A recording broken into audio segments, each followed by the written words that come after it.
True blue. Is it me and you? Is it mum and dad? Is it a cockatoo?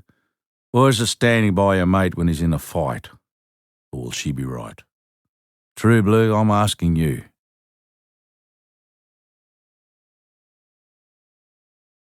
Chapter 15, True Blue. I have no regrets that I didn't pursue the piano. I had the chance, but I'm just not made that way. If I think about it, I reckon it probably would have taken me in a different direction. A guitar is much more practical for me as a performer. It's always been rhythm that turned me on. As a songwriter, it is often working on different rhythms that help me vary my music. In my show, I'm very aware of not performing 2 songs in a row with the same rhythm and feel. Pace and rhythm can determine the mood of a song as much as the key. It's no wonder I use a stomp box instead of a drummer.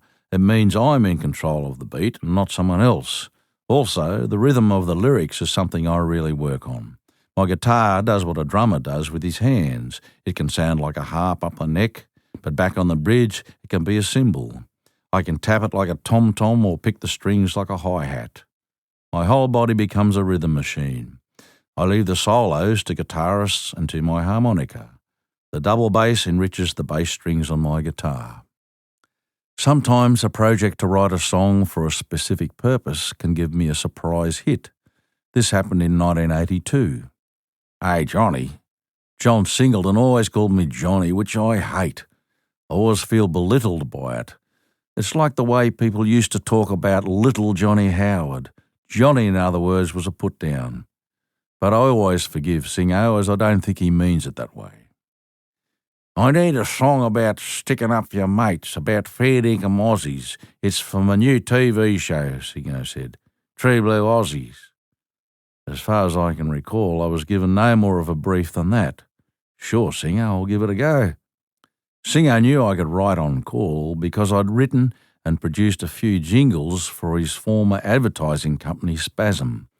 In fact, I usually wrote the jingles so quickly I had to hold on to them for a week or so to make out I'd spent hours doing it. In the 70s, it seemed the more I charged for a jingle, the more likely I was to get the job. As with all such projects, I got on with it straight away. I took a pen and paper out to the back lawn at Epping in Sydney, sat down at a wrought iron table and immediately wrote down, True Blue, is it me and you?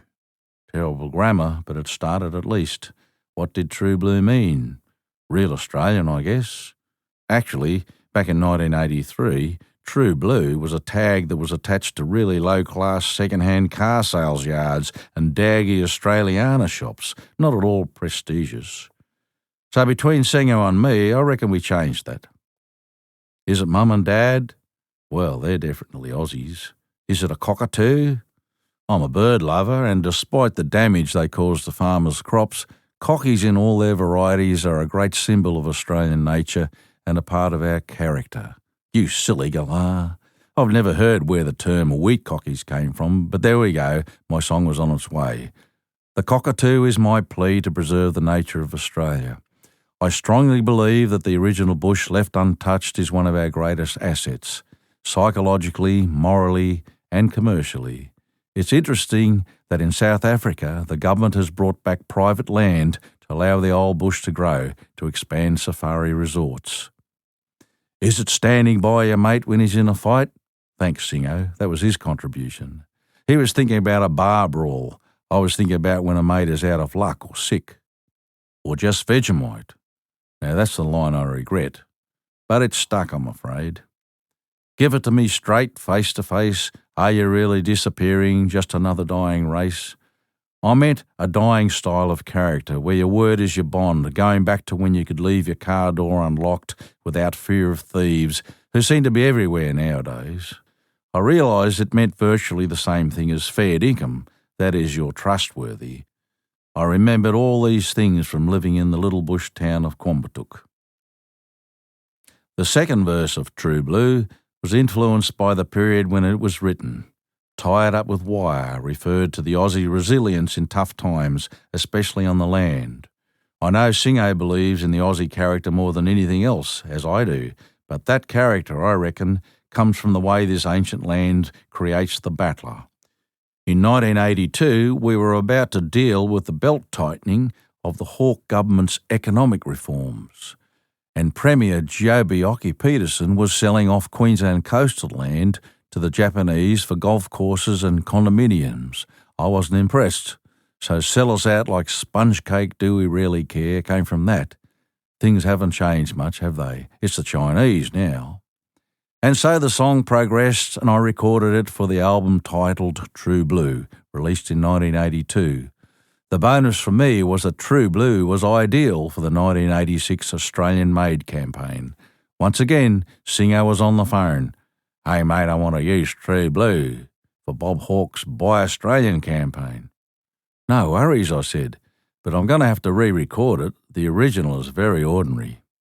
The original recording was really only a demo.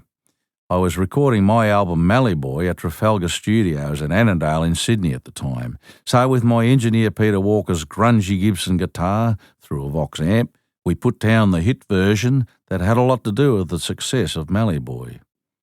I knew a lot more about the strength of the song by then because it had been very popular in the pubs I'd been performing in, especially the Pennant Hills Inn. Bingo! I didn't charge the Australian-made campaign a cent for using it in their television commercial, but it gave the song thousands of dollars worth of advertising for weeks. The song True Blue was given unbelievable exposure on every free-to-air television channel, even on ABC TV, and it gave me a hit. But I was a mug for not getting a fee. No doubt Singo made heaps. In 1986, Singo approached many of the Australian-made companies to contribute towards the campaign. By that time, American food company Kraft owned Vegemite. Even though the song mentioned their quintessentially Australian product, Vegemite, the company refused to donate towards the Buy Australian campaign. Singo was ropeable. So by the time I recorded with the Sydney Symphony, True Blue, I replaced Vegemite with Or Will She Be Right, which is more about Aussies being too complacent. Nowadays on stage, I actually sing Or Is It Mighty Might? Mighty Might is a similar product produced by 3 Threes, an Australian company run by the McAlpine family under their label. I reckon Mighty Might is better anyway, and they make the best green olives, mustard pickles and pickled onions as well. I like to help an Aussie company like that. We have to keep Aussie products up there. The McAlpines are good sponsors for my New South Wales variety bash car, the old Hold Newt with dinkum number plates. What could be more True Blue than that? I'll never know what licence Phil Matthews gave Singo, but not long after the Buy Australian campaign, I appeared on a Harvey Norman advertisement on television singing True Blue in front of a stack of white goods. I was in Mount Isa at the time, and I didn't see it, but a couple of mates rang me and told me about it. They knew I wouldn't have approved. Now I was ropeable. Fuck, it was the worst thing that could have happened to me to cheapen the song and also cheapen my image as an artist. I immediately told Singo that I hadn't given him permission to use it for anything other than the Buy Australian campaign. I spent $60,000 on a full-page advertisement in the Sydney Morning Herald saying that I didn't endorse the Harvey Norman advertisement. I was determined to save face. Well, Singo couldn't believe I had the audacity to stand up to him, but I knew I had to do it. It had quite an impact on the advertising world and really embarrassed Singo, who said to me at a lawyer's meeting, "Mate, I thought we were mates." I replied, "No, Singo, my mates are the ones who rang me about the bloody embarrassing use of me and True Blue for Harvey Norman." From then on, Singo knew how much the song meant to me. I think he understands now. Radio presenter Alan Jones even had a go at me on air, referring to poor Jerry Harvey. Poor Jerry Harvey, I thought. What a joke. I also seem to remember Singo saying something to me like, "Who do you think you are, Paul McCartney?"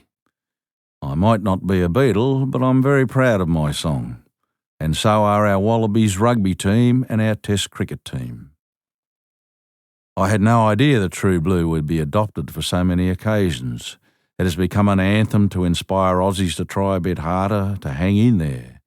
It's often used to boost people's spirits in times of natural disasters. Steve Waugh, the Australian cricket captain, found it useful for inspiring the Australian cricket team. I'm pleased the words have other meanings to people too. For instance, "Don't Say You've Gone" means the song is often used for funerals. I can't count the number of times people have told me they buried their mum or dad or some other family member to the song. I hear it all the time, and it's quite humbling that they want to share their stories with me. It surprises me how many companies have offered me big dollars to use True Blue to promote their product. Even more surprising is that they often think they are the first to come up with the idea. Talk about selling the goose that laid the golden egg. I've proved to quite a few people that money can't buy you everything. Any time I hear Waltzing Matilda to sell something, I cringe. How dare they devalue a song that is more important than Advance Australia Fair? And bloody hell, Kentucky Fried Chicken used Waltzing Matilda during the 2014 Ashes test to flog chicken. No one seems to give a shit. Some things have to be sacrosanct. While I'm living, True Blue is my calling card, not a song representing some national grocery store or food item. If True Blue is to remain True Blue, it must never represent anything else. I will try and protect the song forever. Mixing with characters like Singo, I was bound to meet other interesting characters. During his break from advertising after he sold Spasm, Singo invited me to join him together with Rod McEwen, the American singer-songwriter and Australian author Kathy Lett, on a trip to the goldfields around Hill End near Bathurst in central New South Wales. It was for a television show about the history of gold mining. He thought I could write a song for the show. I wrote one called "Two Little Frauleins Sitting on Their Gold Mines," referring to prostitutes who made their fortunes by lifting their dresses rather than a pick and a shovel. I have no memory of what happened to that documentary, but we sure had some fun mixing with the locals. I still have a brush hook that I found in the grass. It has a beautiful Sheffield blade and is as good as new. That's gold for me.